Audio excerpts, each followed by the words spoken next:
mystère de la vérité restauratrice m'ivresse avec Dr Gaoudé. Tu connaîtras la vérité et la vérité t'affranchira.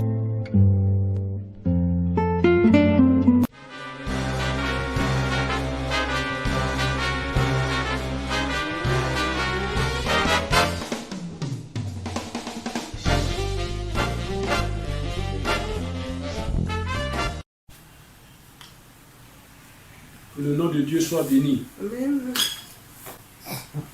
Père, ce matin, tes enfants réunis devant toi. Soif de ta connaissance. Ta connaissance qui sauve. Instruis-nous, Seigneur. Enseigne-nous. Parle-nous, Seigneur. Moi, je ne suis qu'un instrument. Utilise ma bouche. Parle-nous. Édifie-nous. Équipe-nous spirituellement dans ce monde de combat. Agis, Papa, au nom de Jésus. Amen. Amen.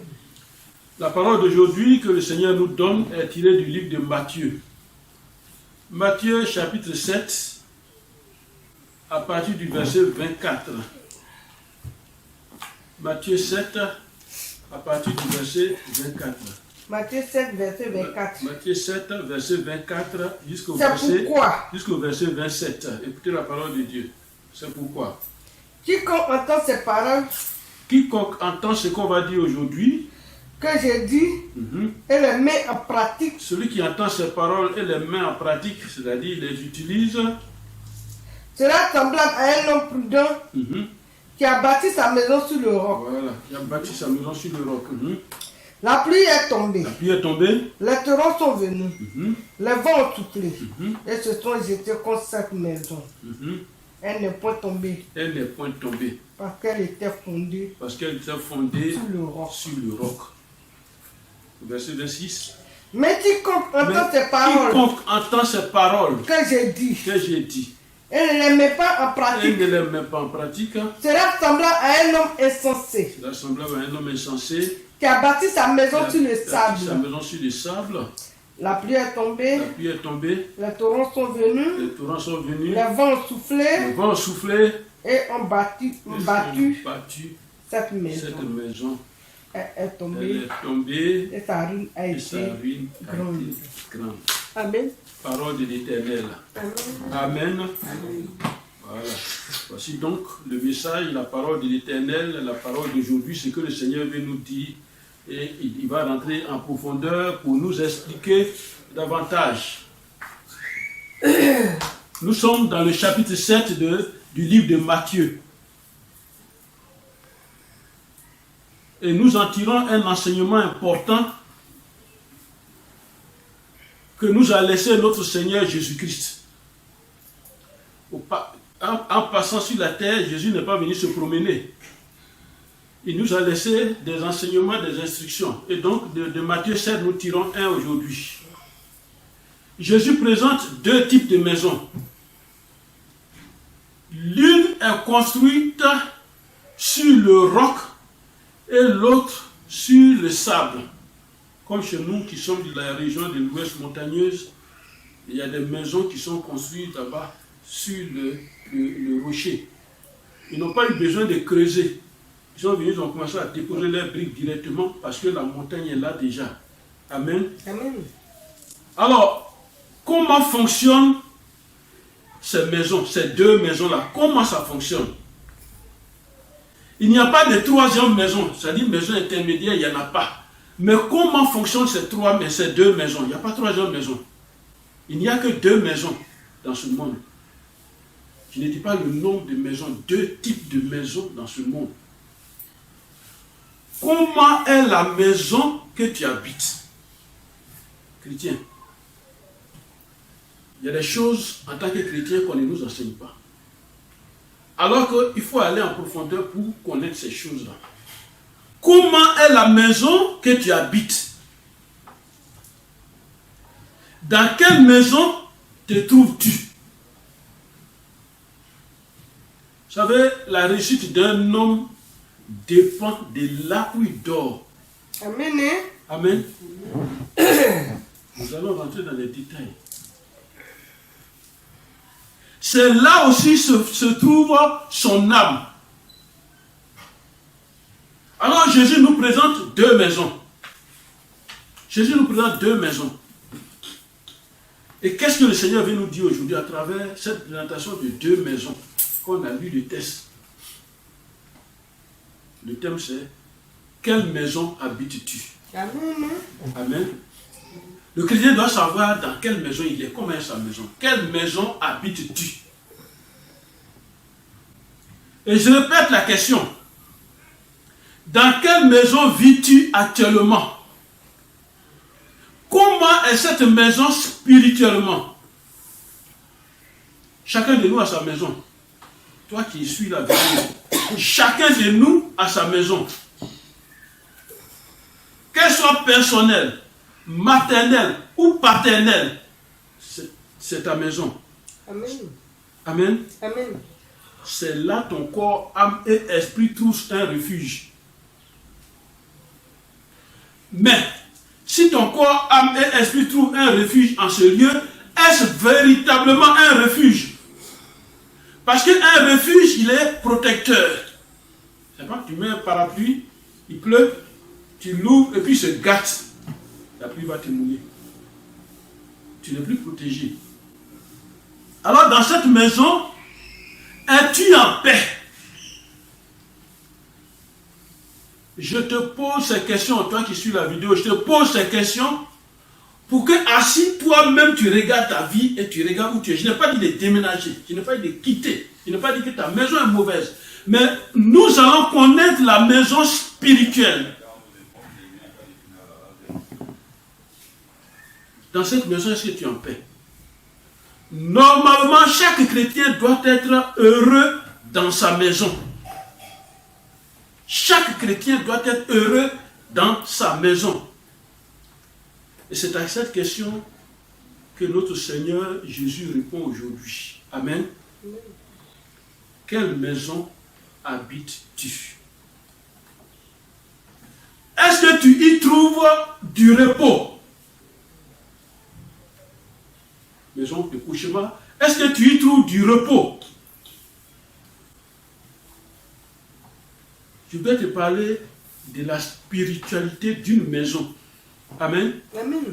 De la spiritualité d'une maison. De la manière que toi tu vas à l'église. Et la maison ne peut pas se déplacer pour aller à l'église. Comment elle est? Question.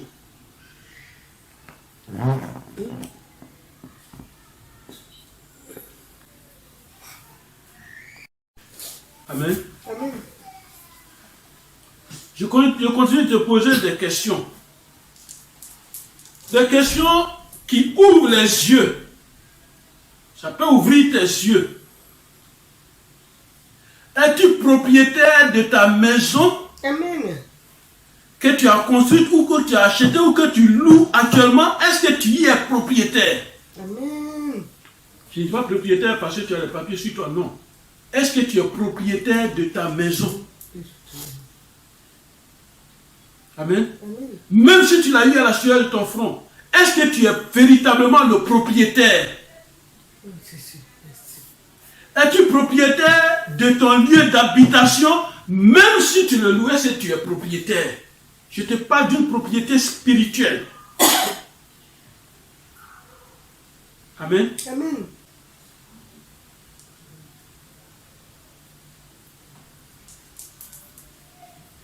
Je ne te dis pas, le pasteur dirige-t-il ta maison? Je n'ai pas dit ça. Le pasteur est-il le propriétaire de ta maison? Le pasteur est-il l'homme à qui appartient la maison? Le pasteur est-il le père de famille dans cette maison? Quelqu'un ou quelque chose domine ta maison. Voilà où nous voulons venir. Amen. Amen. Quelqu'un ou quelque chose domine ta maison. Alors écoute-moi bien.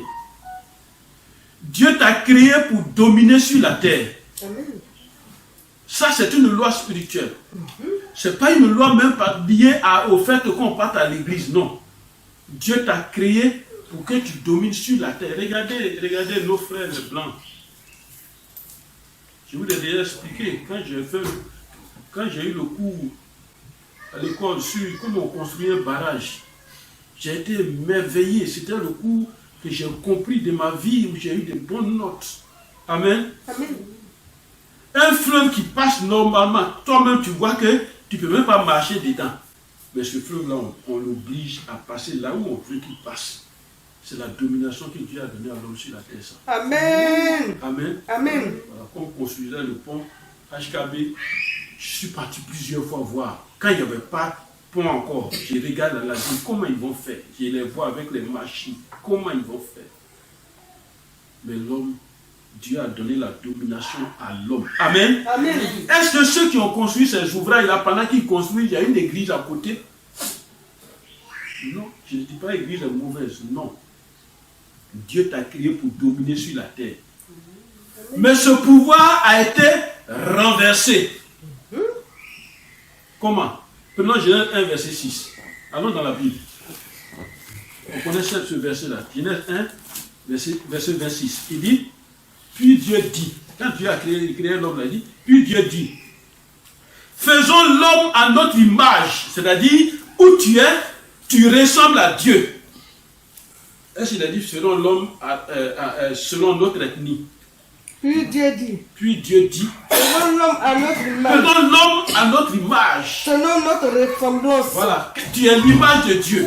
Or, quand on est l'image de quelque chose, ça veut dire que ce que cette chose-là peut, toi aussi, tu peux penser à ça. Et qui domine sur les poissons de la Alors, mer. en fait, il fait de lui ton image et puis il te dit, tu ressembles à Dieu. Amen. Tu ressembles à Dieu comme 2 gouttes d'eau, tu ressembles à Dieu. Amen. Mais en plus de ça, il dit, et qu'il domine sur quoi? Sur les poissons de la mer. Écoutez très bien. Sur Continue. les oiseaux du ciel. Sur les bétails. Sur toute la terre. Oui. Et sur tous les reptiles qui rampent sur la terre. Amen. Amen. Amen. Amen. Donc dans Genèse 1, verset 26, Dieu fait de toi quelqu'un qui doit dominer sur le monde des esprits. Amen. Amen. Amen. Quel esprit? Il a cité 3 groupes. Tu dois dominer sur le monde des esprits marins. C'est-à-dire, il ne parle pas d'esprits marins qui sont dans l'eau. Tous les esprits qui sont dans l'eau. C'est pourquoi il dit, tu dois dominer sur les poissons de la mer. Ça, la Bible écrit comme ça, parce que Jésus l'a dit déjà, il dit, on ne donne pas les choses saintes aux chiens. Il faut quelqu'un d'informé, quelqu'un de renseigné pour rentrer en profondeur et te dire, voilà ce que ça veut dire. Amen. Amen. Donc, Dieu t'a donné la domination sur les esprits des eaux. Et deuxièmement, qu'est-ce qu'il fait? Il t'a donné la domination sur le monde aérien, c'est-à-dire dans l'air. Pourquoi ceux qui ont la peau blanche ont créé jusqu'à un avion pour aller en l'air et puis nous on est toujours sur la terre? C'est cette domination-là qu'il fait. Amen. Amen. Et en donnant cette domination, il n'a pas dit il faut atteindre un certain niveau universitaire pour dominer. Non. Il n'a pas dit il faut atteindre un niveau spirituel pour dominer. Non. Il dit je t'ai créé, tu dois dominer. Point. Amen. Qui veut dominer? Amen. Amen. Amen. Amen. Troisièmement, il a créé l'homme pour dominer sur les esprits terrestres. Donc vous voyez, il y a 3 groupes d'esprits. Alors, ce sont des choses qu'on doit connaître. J'ai toujours dit à la maison ici, j'ai toujours dit, quand vous priez, ne lancez pas gravier, lancez caillou. Amen. Amen. Lancer gravier, ça veut dire tes prières là. Quand Dieu même écoute, c'est un bavardage. Ça ne veut rien dire. Amen. Amen. Donc le monde terrestre, tout ce qui rentre sur la terre. C'est le contraire que nous constatons. Le monde aérien, c'est-à-dire le monde marin, c'est-à-dire comment dire, les poissons, tout ça, tous les esprits qui sont dans les eaux, le monde aérien, le monde terrestre te domine. Et domine ta maison. Les esprits qui sont dans les eaux là-bas au village, c'est eux qui dominent ta maison ici à Abidjan. Pourquoi? C'est pourquoi je pose la question. Est-ce que tu es le propriétaire de ta maison? Amen. Amen. C'est eux qui gèrent ta maison. Il faut dire je refuse. Je refuse au nom de Jésus. Ils gèrent ta maison parce que tu as fait d'eux des dieux. Le pasteur gère ta maison parce que tu as fait de lui ton Dieu. Tout chrétien doit posséder sa maison spirituellement. Faut dire, je possède ma maison spirituellement. Je possède ma maison spirituellement. Au nom de Jésus. Au nom de Jésus. Amen. Amen. De la même manière que je possède mon portable. Mon téléphone là, je le possède. C'est-à-dire, quand je me déplace, je mets dans ma poche, je mets dans mon sac. C'est pour moi-même. Amen. Amen. Donc toute personne, tout chrétien doit posséder sa maison spirituellement. Qui ou quoi gère ta maison dans le monde spirituel? Tout commence d'abord dans le monde spirituel. Qui ou bien quoi gère ta maison dans le monde spirituel? Quand tu as les yeux ouverts de cette manière, toi-même tu n'as pas besoin de savoir si on est contre toi ou pas avant de prier. Tu te lèves et puis là tu sais que ce monde est sous l'emprise du diable. Amen. Amen. Et tu commences à faire tes prières.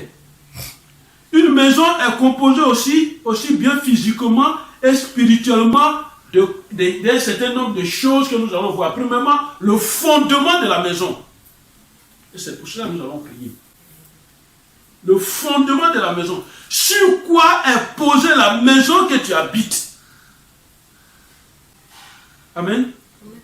Sur quoi est posée la maison que tu habites? Voyez, là où se trouve la gare routière à Djamé, ça c'est en Côte d'Ivoire, Abidjan. Là où se trouve la gare routière à Djamé, c'était un cimetière. Quand nous on était à l'école primaire, c'était un cimetière. Il y avait fourré des grands arbres là-bas même. C'était un cimetière. Et avant d'enlever pour envoyer à William Civil, on a écrit à tous les parents, on a fait communiquer radio, télévision, tout. Venez prendre vos parents. Il y en a qui n'ont pas pu leurs parents. Peut-être que la famille même a disparu. Amen. Amen. Mais c'est là-bas se trouvent des activités, se trouvent des maisons, se trouvent des bureaux qui sont posés sur quelque chose, qui sont posés sur une tombe, qui sont posés sur des ossements humains. Sur quoi est posée la maison dans laquelle tu vis? Le fondement. Ça peut être un fondement de fétichisme. Quelqu'un vient dans la maison, lui, il a été féticheur, il vit là-bas avec ses fétiches, il déménage, il s'en va avec ses fétiches, mais les démons restent. Amen. Amen. Une maison de maraboutage, une maison de sorcellerie où un sorcier a habité. Je ne vous dis pas ces choses pour avoir peur, mais c'est pour vous donner la prière, ce qu'il faut prononcer, ce qu'il faut dire quand on prend une maison. Amen. Amen. Je ne suis pas rentré dans ma maison rapidement comme ça. Hein. Quand j'ai acheté la maison, je ne suis pas rentré comme ça. Je suis venu moi seul faire une prière. Amen. Amen. Je suis venu moi seul faire une prière d'abord, consacrer la maison. Les problèmes dans nos maisons, mais dans une maison ou dans un foyer, dépendent du fondement. Allons dans Matthieu 7, verset 26. Matthieu 7, verset 26. Matthieu 7, verset 26. Mais quiconque attend ses paroles, Il dit, quiconque attend ce que j'ai dit aujourd'hui, que j'ai Jésus dit, parle. et ne les met pas en Et pratique, ne le met pas en pratique. sera semblable à un homme Il insensé sera comme, il va ressembler, il ne ressemblera plus à Dieu, il va ressembler à un homme qui a perdu son sens, qui ne réfléchit pas, qui agit au hasard, qui fait ce que lui veut sans calculer. Il est un homme insensé. qui a bâti sa maison sur Il le prend sa sable. maison, il s'en va la déposer n'importe où, parce que il n'a pas réfléchi, il n'a rien calculé. La pluie est tombée, les C'est le tourments verset sont venus. 26. Verset 26. Amen. Amen. Le fondement caractérise une maison. C'est pourquoi, quand tu es dans ta maison, mets la main à terre et puis parle. Donne des ordres au fondement. N'aie pas peur. N'aie pas peur. Légalement, devant Dieu, c'est toi qui es le propriétaire de la maison. Personne ne peut te déranger quand tu le fais. Celui qui est venu habiter, qui est invisible là, j'allais l'appeler, c'est un squatteur. C'est un usurier, c'est un menteur, c'est un voleur, c'est un brigand. Amen. Le fondement caractérise une maison.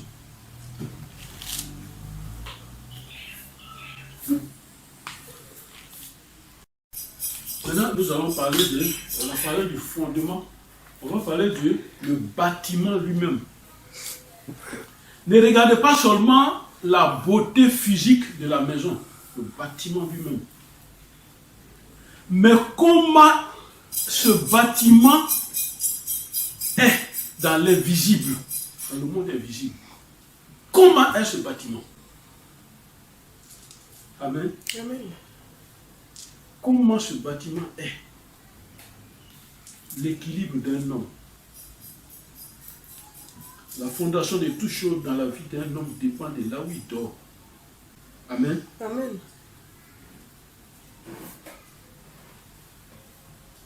Qu'est-ce qu'on a utilisé ou d'où proviennent les moyens qu'on a utilisés pour bâtir cette maison? Je ne dis pas, quand c'est révélé, il faut quitter. Non. Dieu t'équipe pour que toi, tu pries. N'ayez pas peur. Priez. C'est l'âme la plus forte, l'âme puissante. La prière. Pourquoi? Dans une maison, avant d'habiter, il faut prier d'abord. Confie la maison à Dieu. Et Dieu se fait son travail. Amen. Amen. Je vais vous faire un petit témoignage.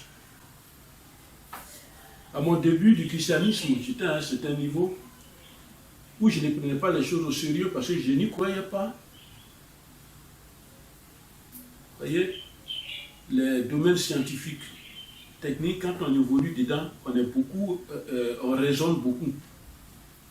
À cause de logique mathématique et tout ça, on raisonne beaucoup. Donc je n'y croyais pas. Je ne me donnais pas très bien. Et un homme de Dieu est venu à la maison. Sa première parole, il dit, ta maison n'est pas ici. Je dis, mais ça veut dire quoi? Il est assis dans mon fauteuil, puis il dit, ta maison n'est pas ici. Et puis deuxièmement, il dit, mais ta maison est dans le cimetière. Actuellement, nous tous sommes dans le cimetière, ta maison est dans un cimetière. Quand il a dit, j'ai tiqué. Et puis il a expliqué. Il dit, ta maison n'est pas ici, on doit prier. Amen. Amen. Où est ta maison? T'as-tu posé la question, où est ma maison? Tu as dit, non, j'ouvre le portail, j'ouvre la porte, je rentre, je vois bien. Mais où est ta maison? Le lieu où se trouve ta maison détermine aussi ta réussite. Avant dans Ésaïe 38, verset 12, on va y voir quelque chose.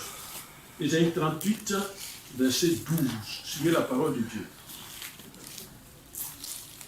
Suivez la vérité, le ministère de la vérité. Ésaïe 38, verset 12. Que dit la parole de Dieu? Ma demeure est enlevée et transportée. Écoutez cette parole, avant doucement, il dit, ma demeure est comment? Enlevée. Ma demeure est enlevée et transportée. Loin de moi. Loin de moi. Amen.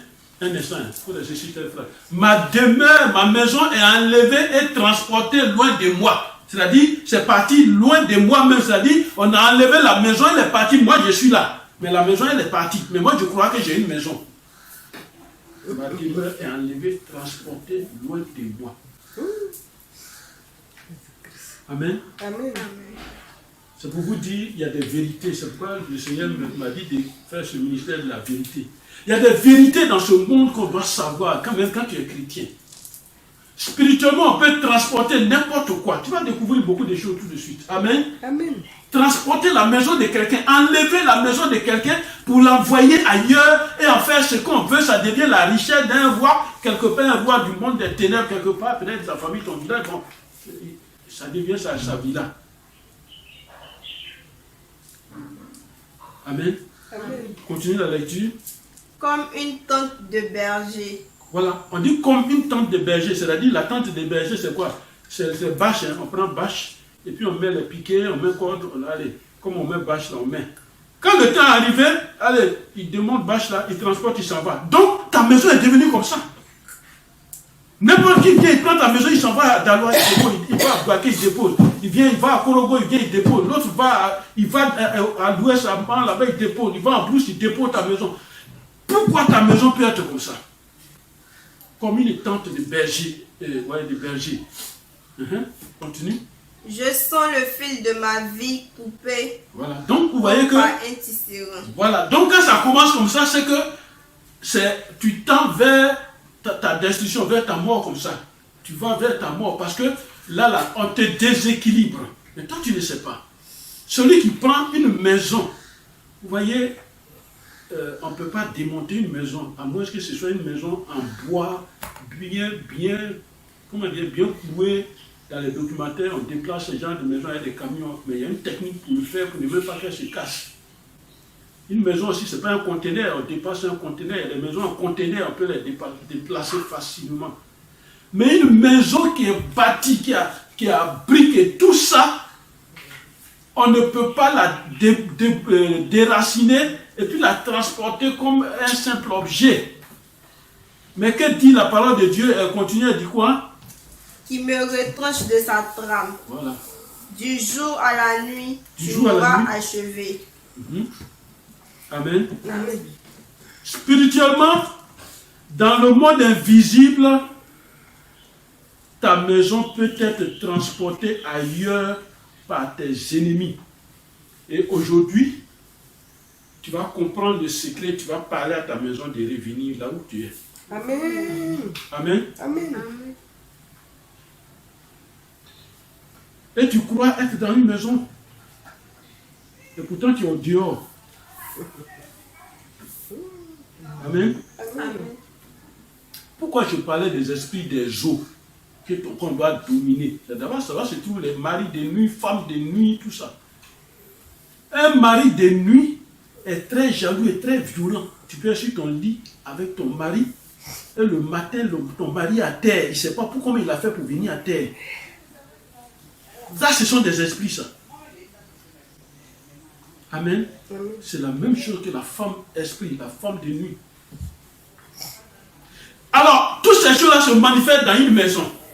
Alors, si toi qui es le responsable de la maison, tu n'as pas une autorité spirituelle établie en toi.